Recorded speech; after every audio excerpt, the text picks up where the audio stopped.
এখানে গত 20 ফেব্রুয়ারি যাত্রাবাড়ী থানাধীন সুফিয়া গার্মেন্ট সংলগ্ন লেগুনা স্ট্যান্ডে একজনের মৃত্যুর ঘটনা ঘটে, যেখানে খায়রুল নামক ব্যক্তি মারা যায়। সেক্ষেত্রে আমরা ঘটনার পরিপ্রেক্ষিতে বাংলাদেশ সেনাবাহিনী, পুলিশ, র্যাব কাজ করা শুরু করেছি। এক্ষেত্রে আমরা জানতে পারি যে গত 18 ফেব্রুয়ারি সিদ্ধিরগঞ্জ লেগুনা স্ট্যান্ডে এই খায়রুল এবং হৃদয়, দুই লেগুনা চালকদের মধ্যে একটি সিরিয়াল ব্রেক করে যাত্রী ওঠানোর পরিপ্রেক্ষিতে একটি দ্বন্দ্বের সৃষ্টি হয়, যার ফলে কথা কাটাকাটি ঘটে। এবং পরিপ্রেক্ষিতে 20 ফেব্রুয়ারি যখন দুই ড্রাইভার আবার এই যে যাত্রাবাড়ী থানাধীন লেগুনা স্ট্যান্ডে একত্রিত হয়, সেক্ষেত্রে তাদের মধ্যে হাতাহাতির ঘটনা ঘটে এবং এক পর্যায়ে খায়রুল নামক ড্রাইভারটি আহত হয়ে পড়ে এবং সঙ্গে সঙ্গে হৃদয় এবং কয়েকজন সহযোগী মিলে খায়রুলকে ঢাকা মেডিকেল কলেজে নিয়ে যায় এবং এক পর্যায়ে খায়রুল নামক ব্যক্তিটি মারা যায়। এর পরিপ্রেক্ষিতে হৃদয় এবং সহযোগী যারা ছিল, মোট 8 জন অভিযোগকারীর নাম আমরা পেয়েছি, যেটা মামলা পেয়েছি আমরা, সেখানে 8 জনের নাম আছে। তো এই মামলাতে যারা অভিযুক্ত সকলেই উক্ত স্থান থেকে পলায়ন করে, মেডিকেল থেকে পলায়ন করে। এর পরিপ্রেক্ষিতে পুলিশ, র্যাব, সেনাবাহিনী সোহান নামক অভিযুক্ত ব্যক্তিকে গ্রেপ্তার করতে সক্ষম হয়েছে এখন পর্যন্ত, এবং বাকিরা পলাতক অবস্থায় আছে, যাদেরকে আমরা এখনো গ্রেপ্তার করতে পারি নাই। এই বিষয়ে আমরা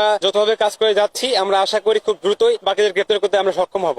আমি এই বিষয়ে পার্সোনালি অনেকের সাথে কথা বলেছি, যারা এখানে স্থানীয় দোকানদার এবং কিছু লেগুনার ড্রাইভার এবং যে এখানে লাইনম্যান, তার সঙ্গে পার্সোনালি কথা বলেছি এবং জানতে পেরেছি যে চাঁদাবাজির কোনো ইস্যু ছিল না এবং কেউ আমাকে চাঁদাবাজি নিয়ে তথ্য দেয় নাই। এবং পুলিশের যে তদন্ত মত এবং আমাদের যে গোয়েন্দা তথ্য আছে, সেখান থেকে জানতে পেরেছি যে চাঁদাবাজির কোনো ইস্যু এখানে ছিল না।